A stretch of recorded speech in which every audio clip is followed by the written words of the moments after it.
From perhaps travel on the road to travel by air. Domestic air traffic is not going to go down anytime soon. In fact, a report suggests that it is expected to reach 155 million passengers in financial year 24. Those numbers are big, substantial, especially when you compare them with what's happening, the turbulence within the airlines, and the fact that more of them are getting grounded. Go First is not going to come back. About 200 aircraft are also likely to be grounded next year. So don't sound the death bugle on Go First just as yet. They have a little under 90 days, about 85, 86 days still to go. But yeah, Shweta, I think 155 million passengers, we've already breached the pre-pandemic travel scene in the country, and there are more number of flyers who are taking back to the skies than we saw in 2019, and that was really the benchmark, to map the industry's recovery. But these 155 million passengers coming on the back of, according to CAPA, about 200 aircraft likely to be grounded next year. And these 200 aircraft that will be grounded are excluding the already grounded 54 aircraft fleet of Go First.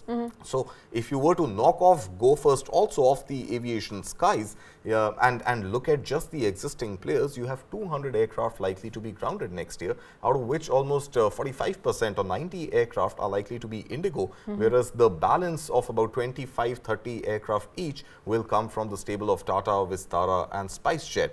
So this is a real mounting trouble right now, even though at one end, Campbell Wilson has announced that Air India is going to acquire on an average one new aircraft every 6 days, and the entire order book that it has placed of 470 aircraft is likely to be fulfilled in the next 18 months. But until those aircraft arrive, you're looking at a gap in the capacity of airlines to carry passengers. So while passenger traffic is likely to increase, you have fewer number of seats available because of the grounded aircraft.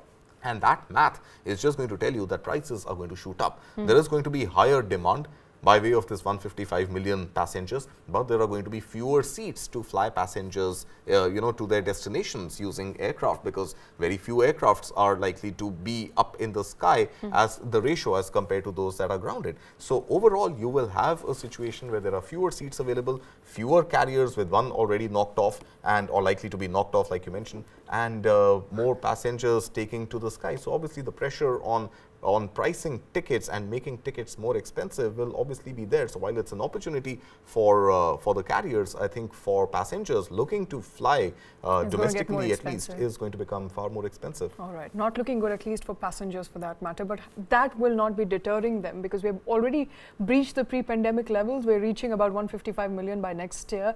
That essentially means people are going to take to skies whether our tickets are expensive or not. So I think those who have to travel will travel, right? So if you're traveling for work, if you're traveling for emergency, if you're traveling for education, if you're traveling on a schedule that doesn't permit you to take any other mode of transport, obviously you will travel. Will you travel as much for leisure activities? I don't know, depends on the size of your purse and the deep pockets that you may or may not have. But whatever said and done, if you're looking at record number of flyers and you're looking at almost a record number of grounded fleet of aircraft, then there is going to be an obvious pressure on prices. Obvious pressure on prices, essentially meaning that it's going to get more expensive next year if you are hoping to take a flight. That is, of course, a function of math, just not enough airline, just not enough aircraft, and more passengers taking to skies.